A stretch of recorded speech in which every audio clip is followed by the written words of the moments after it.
بسم اللہ الرحمن الرحیم نحمد و نصلی علی رسول الکریم اما بعد۔ باتیں تو کافی زیادہ ہیں اور سب وقت کتنا ہے؟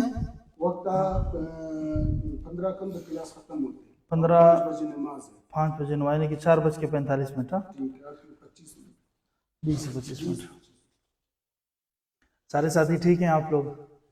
سب سے پہلے تو میں شکریہ ادا کرتا ہوں اپنے عزیزم، میں تو اس کو مولانا عدنان صاحب کہوں گا، ماشاءاللہ اللہ پاک نے جو صلاحیتیں ان کو دی ہیں، ابھی تک درس نظامی کا سلسلہ ان کا رہتا ہے، لیکن جس سلسلے کو انہوں نے پکڑا ہے اور جس انداز میں وہ کام کر رہے ہیں، کئی علماء اس کام کے بارے میں سوچ رہے ہوتے ہیں، انہوں نے وہ کام کیے ہیں ماشاءاللہ، تو علماء سے بڑھ کر ہیں، کم نہیں ہیں۔ اللہ پاک ان کی خدمتوں کو اپنے بارگاہ میں قبول فرمائے۔ میری اپنی خواہش تھی کہ میں ضرور آؤں، مجھے تقریباً شروع ہی سے پتہ تھا کہ میڈیا کورس کا انعقاد ہوا ہے اور عدنان بھائی جو اس کام میں لگے ہیں، کیونکہ میرا بھی ایک عرصے تک اس سلسلے کے ساتھ تعلق رہا، لیکن یہ ایک سمندر ہے، اتنا بڑا سمندر ہے کہ کنارے پہ رہ کر کے آپ اس کا اندازہ نہیں لگا سکتے ہو۔ میں بہت لمبی چوڑی بات آپ کو نہیں کروں گا، لیکن اس کورس کی افادیت کے بارے میں ایک آدھ باتیں آپ کو میں بتاؤں گا۔ میرے خیال میں سارے اسٹوڈنٹ بیٹھے نا یہاں پہ، کچھ ساتھی مدرسے کی بھی ہیں، کچھ اسکولوں کی بھی ہیں تو سارے اسٹوڈنٹ ماشاءاللہ۔ ابھی تقریباً 1 ہفتہ ہو رہا ہے میں عمرے سے آیا ہوں، تو مدینہ منورہ میں ہماری ایک دوست نے دعوت کی، میری اپنی فراغت جامعہ دارالعلوم کراچی سے، مفتی تقی عثمانی صاحب میرے استاد ہے دامت برکاتہم علیہ، ان کا بہن کا بیٹا ہے، وہ بہن کے بچوں کے جو بچے ہیں وہ ہمارے ساتھ کلاس فیل ہوتے، 2014 کی بات بتا رہا ہوں، اس وقت ہم ایک ساتھ کلاس فیل ہوتے، تو وہ تعلق ہمارا آج تک الحمدللہ برقرار ہے۔ وہ مدینہ میں کام کرتے ہیں، تو جب بھی ہمارا مدینہ کا سفر ہوتا ہے ان کے ہاں ہماری ایک دعوت طعام ہوتی ہے، تو اس دعوت کے اندر اس کے والد صاحب بھی تھے، یعنی مفتی تقی عثمانی صاحب کے بہن کے بیٹے بھی تھے، وہ بڑے عمر کے تھے، تقریباً ان کی فراغت تھی 1975-76، یعنی اس وقت ان کی عمریں ایک آپ یوں سمجھے کہ 60-65 سال کے قریب تھیں۔ تو کھانا جب ہوتا ہے لازمی بات ہے، کھانے کے اندر انسان ہر طرح کی باتیں کرتا ہے، تو بہت ساری باتیں، چونکہ علماء کی مجلس تھی، علماء کی باتیں چل رہی تھیں، تو ایک بات، چونکہ ہم نے بھی اپنی طرف سے کچھ باتیں کی، انہوں نے بھی اپنی طرف سے باتیں کی، ایک بات جو میرے دل پہ لگی اور میں نے اس کو اپنے دل پہ آپ یوں سمجھے کہ اس کو لکھ لیا ہے، اور میں کافی سوچ رہا تھا اس چیز کو کہ ہم کتنا اپنے طلباء کا وقت ضائع کرتے ہیں۔ انہوں نے ایک بات بتائی کہ دیکھیں، طالب علم جب ہمارے پاس آتا ہے تو ہم طالب علم کو اولا سے لے کر، یا اگر اسکول کا اسٹوڈنٹ ہے مونٹیسری نرسری میں ہوتا ہے، اسکولوں میں تو تھوڑا سا میرے خیال میں فضا تبدیل ہے، مدارس کے اندر یہ بہت عام ہے کہ جب اولا میں ایک طالب علم آتا ہے اس کا ذہن شروع سے ہی یہ بنایا جاتا ہے کہ یار آپ نے صرف ملا بننا ہے، بس آپ اور کوئی کام کر بھی نہیں سکتے ہو، آپ نے اپنا مطالعہ کرنا ہے، آپ نے اپنا تکرار کرنا ہے، اپنے کتاب کو سمجھنا ہے، اس سے بڑھ کر آپ نے کوئی بھی کام کیا آپ کا درس نظامی خراب۔ شروع سے ہی طالب علم کا ذہن بنایا جاتا تھا، جس طرح کہ ہم لوگ تھے، لقمان صاحب موجود ہیں، آپ ان سے بھی پوچھ سکتے ہیں، جو ہمارے قدیم فضلاء ہیں، جب ہمارا وقت تھا طالب علمی کا، ہمارا ذہن یہ بنایا جاتا تھا کہ یار تم نے کوئی اور کام نہیں کرنا ہے، اگر کوئی اور کام تم نے کیا تو تمہارا درس نظامی خراب ہو جائے گی۔ لیکن کراچی کے مدارس نے کیا کام کیا؟ کراچی کے مدارس نے اپنے طلباء کو صرف درس نظامی تک محدود نہیں رکھا، انہوں نے ماشاءاللہ اپنے طلباء پر انہوں نے محنتیں کی، وہی عصری تعلیم انہوں نے اس کی بنیادیں رکھی اپنے مدارس کے اندر، علماء نے مختلف اختلافات کیے، مخالفت کی کہ بھی عصری تعلیم کو تم مدرسے کے نظام تعلیم کے اندر کیسے جو تم اس کو داخل کر رہے ہو، آپ عصری تعلیم کو لے کے آ رہے ہو، تم اپنے نظام تعلیم کو خراب کرو گے، لیکن انہوں نے لوگوں کی باتیں نہیں سنی، انہوں نے محنتیں کی، وہی درس نظامی کے ساتھ پڑھنے والا جو عصری تعلیم کے ساتھ ساتھ میں وہ امتحان دے رہے ہوتے تھے، جب وہ فارغ ہوتے تھے وہ معاشرے کے وہ ہیرے بنتے تھے، ہر ادارہ چاہتا تھا کہ وہ ہمارے پاس آ جائے، اور ہم اس کی مخالفت کرتے تھے بلوچستان والے کہ یار یہ کام نہیں ہونا چاہیے، نہیں ہونا چاہیے۔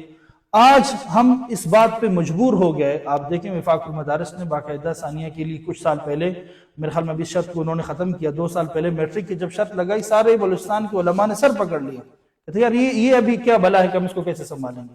ہمارے پورے درس نظامی کے اندر کوئی بھی آپ کو ایک ایسا مولوی نہیں ملے گا جو آپ کی متوسط کی ریاضی کو صحیح طریقے سے پڑھا سکیں، آپ کی پورے درس علماء کے اندر ایک بھی مولوی صاحب آپ کو ایسا نہیں ملے گا کہ جو آپ کو سال دوم کی ریاضی انگلش پڑھا سکیں۔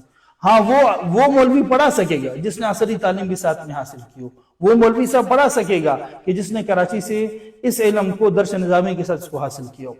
تو ہم کیا کرتے؟ اچھا نقصان وہی جس کی مخالفت ہم آج سے 8-10 سال پہلے کرتے تھے، آج ہم اس کو ضرورت سمجھتے ہیں۔ اگر ہم اس پر اس دن سے محنت کرتے جو کراچی والوں نے 10 سال پہلے کیا، تو آج ہم اس کے بارے میں اتنے پریشان نہیں ہوتے، ہمارے پاس ایسے ادارے ہوتے عصری تعلیم کو اور عصری نظام کو چلانے کے لیے۔ یہ دور بدلتا ہے، آپ لوگ نوجوان ہو، آپ لوگ مستقبل کی ہیرے ہو، یہ بات اپنے دماغ سے نکالو گے، یار میں نہیں کر سکتا ہوں۔ آپ کیوں نہیں کر سکتے ہیں؟ بہت ساری ایسی چیزیں آتی ہیں جس ابھی آپ لوگ یہ میڈیا کورس کر رہے ہو، کتنے ایسے آپ کے اپنے علماء ہیں، آپ کے اپنے اساتذہ جو اس کی مخالفت کر رہے ہیں، لیکن ایک وقت آئے گا کہ جو آپ کو اس کی ضرورت محسوس ہوگی، پھر آپ افسوس کرو گے کہ یار کاش کہ میں اس کو جوانی میں سیکھ چکا ہوتا۔ میں خود ابھی ایک عالم دین ہوں، الحمدللہ ہم ایک دینی سلسلے کے ساتھ واپس ہے، لیکن طالب علمی کے وقت میں جب ہمارے ساتھ وقت تھا ہم نے نہیں سیکھا، جب ہم پچھتا رہے۔ بہت ساری چیزیں، میں آپ کو ایک چیز اور سمجھاتا ہوں۔ یہ انہیں اسپیکروں کے اندر جو آذانیں ہوتی ہیں، آوازیں ہوتی ہیں نا، اس کی جب بنیاد شروع میں آئی، یہ مولانا اشرف علی تھانوی رحمۃ اللہ علیہ کے زمانے میں، مفتی محمد الحسن صاحب رحمۃ اللہ علیہ ان کے زمانے میں جب اس کی بنیاد پڑی تھی شروع میں، سارے علماء نے مخالفت کی، یار یہ اسپیکر ہے، اس کے اندر نمازیں نہیں ہوتی ہیں، اس میں حقیقی آواز نہیں جاتی ہے۔ اور لقمان صاحب کو معلوم ہو، یہ سارا انشاءاللہ واقعہ ان کو معلوم ہوگا کہ یار اس اسپیکروں کے اندر آوازیں نماز نہیں ہوتی، اگر ایک بندہ اسپیکر کی آواز سن کر کے وہ اسپیکر کی آواز کے اقتداء میں نماز پڑھتا ہے، علماء نے اس کی مخالفت کی، لیکن وقت چلتا گیا۔ ایک وقت ایسا آیا، تحقیق کرتے لیکن ان علماء نے جنہوں نے اس کو شروع میں صحیح مانا تو اس کے اوپر کام کرتے رہے۔ تبلیغی اجتماع میں آپ لوگ گئے، سبھی اجتماع گئے نا، آپ لوگ دیکھیں ابھی بھی اس کے اندر نا اسپیکروں میں آواز نہیں، نماز نہیں ہوتی، دیکھیں آپ لوگوں نے آذان بھی وہ لوگ جو اسپیکر میں نہیں دیتے، وہ ابھی بھی اسی ذہنیت کے ساتھ ہیں، یار اسپیکر کے اندر جو آواز ہوتی ہے وہ حقیقی آواز نہیں ہوتی کہ جو ایک امام کا ہوتا ہے، اسی لیے وہ مکبر رکھے ہوتے ہیں، 5 ادھر ہے، 5 ادھر ہے، 5 ادھر۔ لیکن وہی دور تھا، مخالفت ہوئی، ایک وقت ایسا آیا کہ آپ اندازہ لگیں کہ آپ آج دیکھیں آپ کو کوئی بھی مسجد اسپیکروں سے خالی نہیں، یہ دور شروع تھا۔ آپ اندازہ لگائیں کمپیوٹر ایک زمانے میں جب آئے، لیپ ٹاپ اس وقت میرے سامنے موجود ہے، لوگ ان چیزوں کی اسکرین کی کتنی مخالفت کرتے تھے مدارس کے اندر، اور اچھا لوگ اس کو ٹی وی سمجھتے تھے، کہتا یار ایک ٹی وی ہے، کمپیوٹر کا زمانہ نہیں تھا، لوگ اس سے مخالفت کرتے تھے، کہتا یار مدرسے کے اندر دیکھو ٹی وی رکھنا دیکھو، حالانکہ ایک کمپیوٹر کا ایک آلہ ہوتا تھا جس میں آپ بہت سارے کام کر سکتے تھے، لیکن آج آپ دیکھو آپ کا کوئی بھی مدرسہ اسکرین سے خالی نہیں، کوئی بھی مدرسہ آپ کے ایل سی ڈی سے خالی نہیں۔ ایک وقت تھا جس کے اوپر یہ فتویٰ لگائے جاتے تھے کہ جو شخص ٹی وی کا کاروبار کرتا ہے اس کا پیسہ حرام ہے۔ آج آپ کو ایک مولوی بھی ایسا نہیں ملے گا جو یہ کہے کہ ایل سی ڈی کا کاروبار ناجائز اور حرام ہے۔ کیوں؟ ایل سی ڈی کا استعمال آپ اس کو اپنے لیپ ٹاپ کے لیے استعمال کرتے ہیں، آپ اس میں اسکرین لگاتے ہیں، آپ اس میں کیمرے لگا رہے ہیں، کیمروں کے ذریعے سے آپ دیکھ رہے ہیں، آپ کیمرہ ہی دیکھ لیں، کیمرے کی کتنی مخالفت ہو رہی تھی جب شروع میں آیا۔ علماء نے کہا کہ یار یہ تصویر ایسے ہے ویسے، اس میں مخالفتیں ہوئی، بہت لمبے عرصے تک چلا، لیکن جن علماء کی تحقیقیں تھی، جن کو پتا تھا کہ یار یہ ایک ہمارے اس معاشرے کی ضرورت ہے جس کا تعلق ایک میڈیا کے ساتھ، ایک پاورفل آنے والے وقتوں میں اس کی اہمیت اور ضرورت کافی بڑھ جائے گی، ان علماء نے اس سلسلے کو چھوڑا نہیں، انہوں نے کام کیا۔ آج آپ دیکھیں وہی علماء کی جنہوں نے شروع میں اس کی مخالفت کی، آج وہ اس بات پہ مجبور ہوئے کہ انہوں نے خود اپنے نظام تعلیم کے اندر اس آن لائن تعلیمی درس نظامی کو انہوں نے جو برابر کیا۔ بہت سارے ایسے واقعات ہیں کہ میں آپ کو کیا بتاؤں جس میں شروع میں مخالفتیں ہوتی تھی، لیکن وقت کی ضرورت آنے والے وقتوں میں نا اس کی ضرورت اور اہمیت سمجھ کر کے نا اسے اپنے درس نظامی کو اور اپنے باقاعدہ اپنے نصاب کا ان کو باقاعدہ حصہ بنایا گیا۔ اس میڈیا کورس کو آپ ایسے چھوٹا نہیں سمجھیں، اس وقت عالمی جنگ چل رہی ہے اس میڈیا کے اوپر، اسی میڈیا کے ذریعے سے لوگوں کے، ابھی تازہ واقعہ ہے جیفری ایپسٹن کا، شاید عدنان بھائی نے بتایا ہوگا ساتھیوں کو، جیفری ایپسٹن کا واقعہ پتہ ہے نا آپ لوگوں کو؟ پتہ نہیں آپ تھوڑا سا اس کے نا وہ آپ کو اس میڈیا کی پاور میں آپ کو سمجھاتا ہوں۔ اسرائیل اتنا چھوٹا بدبخت ملک ہے، اسرائیل کا نام تو سنا ہے نا آپ لوگوں نے، ایک یہودی لابی ہے کہ جس نے فلسطینیوں کے زمین پر قبضہ کیا ہے، لیکن ایک اسرائیل پوری دنیا پر سب حکومت کر رہی ہے۔ آپ اندازہ لگائیں کہ اس وقت ٹرمپ بھی اس کے زیر سرپرستی میں جو کام کر رہا ہے، وجہ کیا ہے؟ اس نے میڈیا کا استعمال کیا۔ یہ سن 1900 کی دہائی سے پہلے کا یہ واقعہ ہے کہ جیفری ایپسٹن یہ کیا کام کرتا تھا، یہ خوبصورت لڑکیاں نا پوری دنیا سے یہ اٹھاتا تھا، اس کا ایک چھوٹا سا جزیرہ تھا، اس جزیرے میں یہ لے کے جاتا تھا، پھر اس چھوٹی بچیاں ہوتی تھیں 10 سال 12 سال 14 سال 18 سال سے بڑی نہیں ہوتی تھیں، یہ درندے صفت لوگ پھر کیا کرتے تھے۔ اچھا پھر جیفری کیا کام کرتا تھا؟ جیفری یہ کام کرتا تھا، یہ دنیا کے بڑے جو سرمایہ دار لوگ ہوتے تھے، رکھ دو یہ جو دنیا کے سرمایہ دار لوگ ہوتے تھے نا، مثال کے طور پر یہ آپ کا بل گیٹس ہے جو اس وقت جو بہت بڑا سرمایہ دار ہے، اور آپ کا فیس بک کا جو بانی ہے، یہ بڑے بڑے جو لوگ ہوتے تھے، ان کو یہ اپنے جزیرے میں بلاتا تھا. وہ ایسا جزیرہ تھا جس کے چاروں طرف پانی ہوتا تھا، اس میں کوئی شخص نہیں جا سکتا تھا. یہ جیفری خود اسرائیل کا نمائندہ تھا، یہ شیطان کا پرستش کرنے والا تھا. یہ کیا کرتا تھا، ایسے بڑے بڑے سرمایہ داروں کو، سرمایہ دار کو تم پیسے کے ذریعے سے آپ اس کو مار تو نہیں سکتے، اس کے پاس تو پیسہ ہے، وہ پیسے کے زور پہ آپ اس کو لالچ تو نہیں دے سکتے. یہ کیا کرتا تھا جیفری، ان کو اپنے جزیرے میں بلاتا تھا، جزیرے میں بلا کر کے ان کے لیے یہ ان لڑکیوں کو پیش کرتا تھا. یہ بدبخت درندہ صفت انسان، یہ بش وغیرہ کا بھی نام اس میں ہے، اور بل گیٹس کا بھی، بڑے بڑے سائنٹسٹ ہیں، ان سب کا نام ہے. یہ لوگ بدبخت کیا کرتے تھے، 8-10 سال چھوٹی چھوٹی بچیوں کے ساتھ جنسی زیادتی کرتے تھے. زیادتی کرنے کے بعد اس کے جسم کے ٹکڑے ٹکڑے کر کے اس کو پکا کر کے کھا جاتے تھے. ایسے ان کی صفت بن چکی تھی. اور یہ پھر کیا کرتا تھا، جیفری ان کی ویڈیوز بناتا تھا چپکے چپکے، یا ان کی تصویریں لیتا تھا یا ان کے سامنے لیتا تھا. پھر ان تصویروں کے ذریعے سے ان کو بلیک میل کرتا تھا کہ یار اگر تم نے یہ کام نہیں کیا، مثال کے حد تک ہم نے رپورٹس کے اندر یہ بات آئی کہ ٹرمپ کو ایران پر حملہ کرنے کے لیے اسرائیل انہی تصاویر کے ذریعے سے اس کو جو دھمکیاں دے رہا تھا کہ یار تم نے اگر ایران پر حملہ نہیں کیا تو ہم آپ کی ان ویڈیوز کو، ہم آپ کی ان تصویروں کو لیک کر دیں گے. عزت تو بہت اچھی چیز ہوتی ہے، آپ کی عزت بچانے کے لیے پیسے. آج دیکھیں اب ساری دنیا، حتیٰ کہ 2 پاکستانی سائنسدان ہیں، میں نام لینا مناسب نہیں سمجھتا ہوں، ان کا بھی اس کے اندر نام آ رہا ہے کہ انہوں نے بھی جزیرے کا جو ہے وزٹ کیا، اور وہاں پر جا کر کے لڑکیوں کے ساتھ انہوں نے جنسی زیادتی کیا، اس کے جو بھی معاملات. اب اندازہ لگائے کہ ایک میڈیا جس کا اس وقت تصور بھی نہیں ہو سکتا تھا کہ یار کیمرہ اتنا پاورفل ہو سکتا ہے. یہ سن 1985 اور 90 کی دہائی کی باتیں ہیں کہ جب اس وقت اس نے اس کی ویڈیوز بنائی تھی، اور وہ بھی ایسے بلیک اینڈ وائٹ ویڈیوز تھے. لیکن آج 2026 میں جب ٹیکنالوجی اتنی آگے بڑھ چکی ہے، لیکن آج سے 30-35 سال پرانی تصاویر اور ویڈیوز کے ذریعے سے انہی ممالک کے سربراہوں کو اپنے ماتحت بنا کر کے ان کو بلیک میل کر کے نہ مسلمانوں کے جو خون پینے پر ان کو جو مجبور کیا جاتا ہے. یہ اس کو چھوٹا بالکل نہیں سمجھا. آج آپ کے پاس وقت ہے، یقین جانا ہمارے پاس وقت تھا طالب علمی کے زمانے میں، جو کچھ ہم نے اس وقت سیکھا ہم سیکھ سکتے تھے. اس بات کو اپنے دماغ سے نکالو کہ ہم نہیں کر سکتے. کیوں نہیں کر سکتے ہو بھائی؟ آپ انسان نہیں ہو. آپ اس وقت معاشرے میں جو لوگ اس وقت اب ماشاءاللہ سارے ہمارے ساتھی دیوبندی طبقہ فکر سے تعلق رکھتے ہیں، انشاءاللہ سارے سے ایک ہی طبقے کے نا انشاءاللہ. آپ اندازہ لگائیں، ہمارے دیوبندی علماء ہمیشہ ان چیزوں کی مخالفت کرتے ہیں. ناراض نہیں ہونا سکتے، مخالفت کرتے نہیں کرتے. اچھا، جو عالم ہمارا میڈیا میں کام کر رہا ہوتا ہے ہم اس کو بھی پھر نہیں چھوڑتے ہیں. یار مفتی طارق مسعود صاحب نے ادھر اس جگہ پہ یہ بولا، ابھی تک اس بیچارے نے ایک چھوٹی سی بات نہیں کی ہوتی، 10 ویڈیوز اس کے لیے نیچے والے جو طبقہ بنا کر کے اس کے لیے جو بیچ چکا ہوتا ہے. پھر کیا ہوتا ہے کہ وہ عالم دین جو اس میڈیا کے اندر کام کر رہا ہوتا ہے اس کو حوصلہ شکنی نہیں ہوتی. نقصان کس کا ہوتا ہے؟ نقصان ہمارا. دیکھو ہماری بات، وہ جو ایک سننے والا تھا اس کی بات کو تو لگام لگ گیا، کیونکہ اس کو تو آپ نے ہاتھ پاؤں روک دیا، آپ نے آپ کی مخالفت کی وجہ سے اس بیچارے کا دل خراب ہو گیا، وہ میڈیا سے دور ہو گیا، اس کی جگہ خالی ہو گئی. اس کی جگہ پھر کس نے لیا؟ بریلوی طبقہ فکر نے لے لیا. اس کی جگہ پھر کس نے لے لی؟ اہل حدیث جو ہے طبقہ لینے، اس نے جو اس کی جگہ پہ لے لی. آج آپ دیکھیں، آپ فیس بک استعمال کرتے ہیں، آپ ٹک ٹاک استعمال کرتے ہیں، آپ جتنے بھی ریلز آپ دیکھ رہے ہوتے ہیں یوٹیوب پہ، آپ مجھے بتائیں جن علماء کی آوازوں پہ ڈبنگ ہوتی ہے، ڈبنگ اس کو کہتے ہیں جب آپ کو اللہ پاک ایک مقام اور مرتبہ دیتے ہیں نا، پھر آپ کی آواز پہ نا وہ ریلز بن رہے ہوتے ہیں اور آپ کی آواز کو نا بحیثیت ایک دلیل کی پیش کیا جاتا ہے. آپ مجھے بتائیں اس کے اندر ہمارے دیوبندی طبقہ فکر کے علماء کی کثرت ہے یہ بریلوی طبقہ فکر کے علماء کی کثرت؟ آپ اندازہ لگائیں.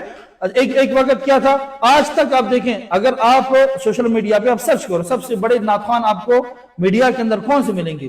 یہی آپ کو بریلوی طبقہ فکر کے ملیں گے. ہمارے دیوبندیوں کا ایک آپ کو نعتخوان نہیں ملے گا. ان کے نعتوں کے اندر شرکیہ کلمات بھی ہے، غلط باتیں بھی ہوتی ہیں، لیکن ہمارے دیوبندی طبقہ اس میڈیا سے دور ہونے کی وجہ سے نقصان کیا ہو رہا ہے کہ اسلامی اور دینی تشخص انہوں نے میڈیا کے اندر اپنا بنایا ہے.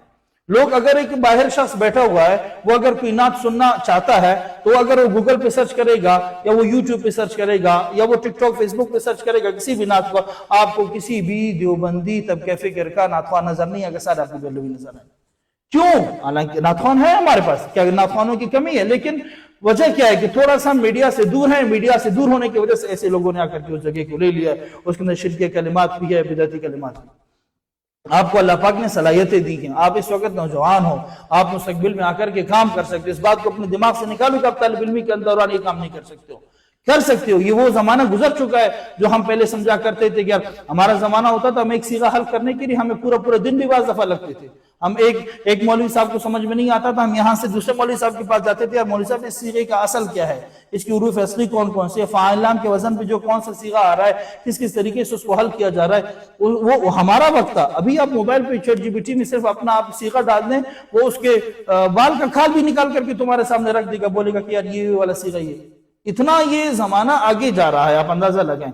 ایک زمانے کی تصویر تھی، یہ بہت بڑی تبدیلی نہیں آ رہی۔ شیخ لقمان صاحب اس وقت میرے سامنے بیٹھے ہیں، آپ لوگوں نے اگر وہ زمانہ نہیں دیکھا، ہمارے زمانے میں جب ٹی وی ہوا کرتی تھی، وہ black and white T V ہوا کرتی تھی۔ میں یہ اپنے آنکھوں دیکھا حال آپ کو بتا رہا ہوں کہ جب black and white T V ہوا کرتی تھی، اس 20 سے 25 سالوں کے اندر اتنی زیادہ تبدیلی آئی کہ آپ دیکھیں گے آج 1080 پکسل سے آگے، یعنی کہ 4x جو اس وقت جو ویڈیوز وغیرہ بن رہی ہیں، اور اتنی ہائی کوالٹی کی جو ویڈیوز بن رہے ہیں، اور اب اے آئی کا زمانہ آ گیا۔ اب مستقبل میں مزید آپ اندازہ نہیں کر سکتے کیسے کسی موبائل فون اس وقت میرے اور آپ کے سامنے ہے۔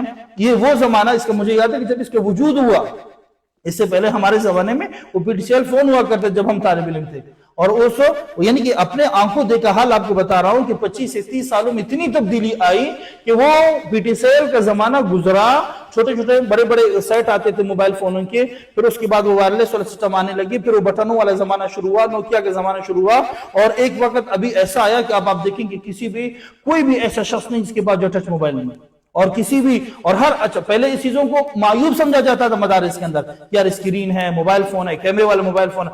آج آپ دیکھیں، آپ مجھے بتائیں، وہی علماء، وہی لوگ جو آج سے 10 سے 12 سال پہلے جن چیزوں کی مخالفت کرتے تھے، جن چیزوں کو ناجائز سمجھتے تھے، آج ان کو اپنی ضرورت سمجھ کر کے اپنی زندگی کو ایسا انہوں نے بنا دیا۔ ان کو پتا ہے کہ موبائل فون کے بغیر ہمارا کام نہیں چل سکتا ہے، ان کو پتا ہے کہ موبائل فون کے بغیر ہمارا کاروبار نہیں ہو سکتا ہے، ان کو پتا ہے کہ موبائل فون کے بغیر آج کل کتنے آن لائن کلاسز چل رہے ہیں، ہمارے ایک بہت بڑا طبقہ ہمارا علماء کا جو آن لائن پڑھا کر کے نہ پیسے کما رہا ہے۔ تو یہ کورس کوئی عام کورس نہیں ہے، اس کو اگر آپ لوگوں نے اہمیت اس میں کام کر رہے ہیں، آپ لوگوں نے اپنے آپ کو یہ مت سمجھو۔ ایک دفعہ میں مفتی عبدالواحد قریشی صاحب کا ایک ویڈیو سنا، بلکہ میں نے الیاس گما صاحب خود اس کا بھی میں نے سنا، عبدالواحد قریشی صاحب نے واقعہ سنا ہے۔ کہتے ہیں کہ تبلیغی میرے پاس آئے، مولانا الیاس گمن صاحب کا واقعہ آپ کو بتا رہا ہوں۔ مولانا الیاس گمن صاحب فرماتے ہیں کہ ماشاءاللہ ہمارے میڈیا میں جو کچھ لوگ ہیں، علماء ہیں، بہت زیادہ نہیں ہے، مولانا الیاس گمن صاحب ہے، مولانا مفتی عبدالواحد قریشی صاحب ہے، مفتی طارق مسعود صاحب ہے، یہ ہمارے سارے دیوبندی طبقہ فکر کے، باقی زیادہ اتنے نہیں ہیں، لیکن زیادہ تر نا بریلوی طبقہ فکر کے زیادہ، ہمارے علماء دیوبند کی کم ہے۔ لیکن اگر آپ لوگ انشاءاللہ محنت کرو گے، اور انشاءاللہ آپ کی وہ محنت رنگ لائے گی۔ آپ یہ نہیں سمجھو کہ آپ مجھے تم لوگوں کو سنانے کے لیے، خود اپنے سیکھنے کے لیے تم کرو۔ روز اپنا ایک ویڈیو بناؤ، سال میں 365 دن ہوتے، 365 ویڈیوز آپ یوٹیوب کا اپنا چینل بنا کر کے آپ اس میں ڈالو، کسی کو مت دکھاؤ، خود تو تم سیکھ جاؤ گے۔ آج 300، اچھا پھر آپ موازنہ کرو کہ پہلے دن جو تم نے ویڈیو بنا کر کے اپلوڈ کی تھی، اور 365 دن کے بعد جب آپ ویڈیو بنا کر کے آپ اپلوڈ کر رہے ہو، آپ کو اپنے اندر زمین آسمان کا فرق سمجھ میں آئے گی۔ بات کو آپ باقیوں کو سکھانے کے لیے، باقیوں کو بتانے کے لیے تو دور کی بات ہے، لیکن آپ خود کتنا سیکھو گے آپ اندازہ نہیں لگا سکتے ہو۔ اور جب آپ اندر آؤ گے، ابھی آپ کے پاس وقت، آپ کر سکتے ہو، آپ جب کرو گے ایسا ایسا کرو گے، اپنے مصروفیات میں نا تھوڑا سا وقت نکال کر کے اپنے اسباب کو بھی زیادہ خراب نہ کریں۔ عصر سے لے کے مغرب کا دورانیہ ہے یا عشاء کے بعد، میں آپ کے لیے زما صاحب کو واقعہ سناتا ہے، ایسا نہ ہو کہ اوپر درمیان میں رہنا چاہیے۔ الیاس گما صاحب فرماتے ہیں کہ ایک دن جو مغرب کی نماز کا وقت تھا، ہم تبلیغیوں کی ایک جماعت آئی تھی اس مسجد کے اندر، اس مسجد میں تبلیغیوں کی جماعت آئی تھی، تو وہاں پہ وہ جو مسجد کا متولی تھا، اس نے کہا کہ یار حضرت مغرب کے بعد آپ کو بیان دیں گے، لیکن تبلیغوں کی جماعت آئی ہے، اور وہ جا بھی رہی تھی بیرون۔ جب کوئی کسی کا بیرون تشکیل ہوتا ہے تبلیغوں کا، پھر اس کا جب تک مکمل سفر کی کاروائی مکمل نہیں ہوتی، پھر اس کو اندرون شہر ایک تشکیل دے دی جاتی ہے۔ تو انہوں نے کہا کہ حضرت ہم آپ کو بیان تو دیں گے، لیکن بیان کی شرط ہے کہ آپ کیمرہ نہیں لگاؤ۔ اس نے کہا یار کیمرے کے بغیر تو بیان کیسے، وجہ کیا ہے، مطلب آپ مجھے کیوں اس بات سے منع کر رہے ہو؟ اس نے کہا یار یہ تبلیغی حضرات ہیں، جو علماء بھی ہیں، تو وہ علماء آپ کی ایسا نہ ہو کہ وہ مخالفت کریں اور کوئی بدمزگی پیدا نہ ہو۔ کہتا ہے کہ اس نے کہا ایسی کوئی بات نہیں، آپ مجھے علماء کے ساتھ بٹھاؤ، میں علماء کے ساتھ بیٹھ کر کے ایک بات کرتا ہوں، پھر علماء کے ساتھ اس کے بعد میں اگر انہوں نے اجازت دی تو کیمرہ لگائیں گے، اجازت نہیں دی پھر کیمرہ نہیں لگائیں گے۔ کہتا ہے کہ میں نماز کے لیے گیا، نماز میں مغرب کی نماز ہوئی، اس کے بعد میں نے کیمرہ لگانا چاہا، وہ جو علماء تھے میں نے ان کے ساتھ بات کی، میں نے کہا کہ انہوں نے کہا کہ حضرت ہم آپ کو کیمرہ لگانے کے لیے نہیں چھوڑیں گے۔ بھائی کیوں نہیں چھوڑیں گے؟ کہتا ہے کہ بھئی یہ تو تصویر ہے، تصویر تو جائز نہیں ہے۔ تو کہتا ہے میں نے ان سے پوچھا کہ آپ کہاں جا رہے ہو؟ اس نے کہا کہ بھئی ہماری فی الحال ملک تشکیل ہوئی ہے۔ کہتا آپ نے اس کے لیے تصویر کھنچوائی ہے نہیں کھنچوائی ہے؟ کہتا ہے کہ میں نے اس کے لیے تصویر کھینچی ہے، پاسپورٹ کے لیے میں نے تصویر کھینچی ہے، شناختی کارڈ کے لیے تصویر۔ کہتا ہے کہ وہ جو تصویر تم نے کھنچوائی ہے اور یہ جو تصویر میں یہاں پہ بنا رہا ہوں کہ کیمرے کے اندر، آپ مجھے بتائیں وہ تصویر حرام لعین ہی ہے یا یہ میری والی تصویر حرام لعین ہی ہے؟ حرام لعین سمجھتے ہو؟ مطلب وہ کہ جس کے حلت میں بالکل ذرہ برابر شک نہیں ہے، اس کے وہ جو تصویر تم نے بنائی ہے، وہ جو تصویر ہم بنا رہے ہیں وہ حرام لعین ہی ہے، مطلب ہم اس کو بالکل یعنی کہ جو وہ تصویر جس کو اگر آپ پرنٹ کرو گے اس کے حرمت میں کسی بھی عالم دین کا شک مطلب اختلاف نہیں، اگر وہ تصویر دیوار پہ بن جاتی ہے، کسی کاغذ پہ بن جاتی ہے، اس کی تصویر بن جاتی ہے نا، وہ حرام ہے، اس کے مطلب نہ اس تصویر کو بنانا جائز ہے نہ اس کا فروخت کرنا جائز ہے۔ اس نے کہا آپ نے پاسپورٹ کے اوپر تصویر بنائی ہے، وہ آپ نے تصویر کھنچوائی ہے، وہ آپ نے تصویر ایسے کھنچوائی ہے کہ جس کے حرمت میں کسی کے اختلاف نہیں، لیکن جو تصویر میں بنا رہا ہوں اس کے اندر کم سے کم اختلاف تو ہے کہ یار یہ تصویر ہے یا نہیں ہے، اختلاف کی وجہ سے نا وہ تھوڑا سا اس کی حرمت کے اندر جو ہے کمزوری اور کمی آ جائے۔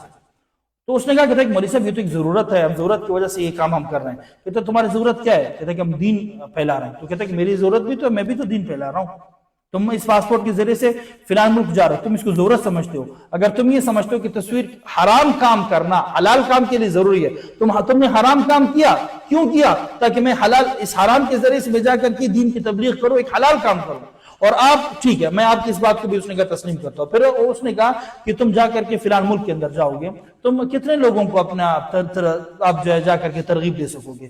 10 بندے، 50 بندے، 100 بندے، 150، 200، 1000 بندوں سے زیادہ تمہاری کسی کے ساتھ ملاقات تو نہیں ہوگی نا بھائی۔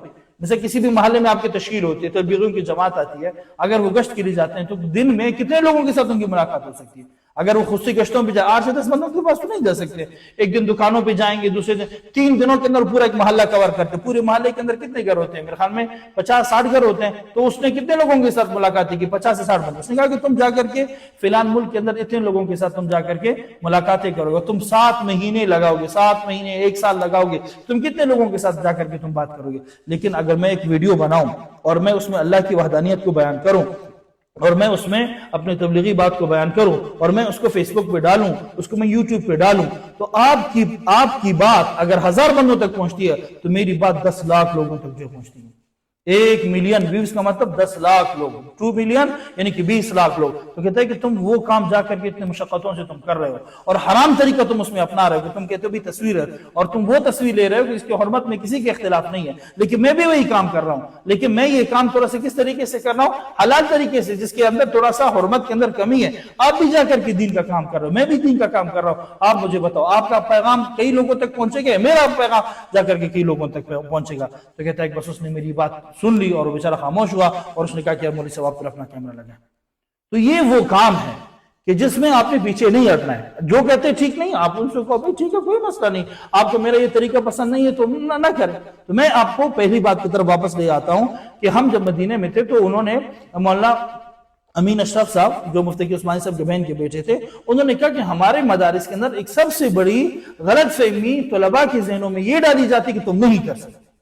یہ جو نہیں کرنے کا جو مادہ ہے اس کو آپ اپنے دماغ سے نکالنا ہے۔ آپ کر سکتے ہو، کیوں نہیں کر سکتے ہو؟ تم خطابت بھی سیکھ سکتے ہو، اگر تم اپنے درس نظامی کے ساتھ اچھا خطیب بننا چاہو تم بن سکتے ہو۔ اگر تم نہیں بنے، تم خشک علماء کرام کی باتیں تم نے سنی کہ بھئی تم نے صرف اپنا کتاب دیکھنا ہے، کتاب کتاب کتاب، فراغت کے بعد پھر تم پریشان ہو جاؤ گے یار ابھی مجھے بولنا نہیں آتا ہے۔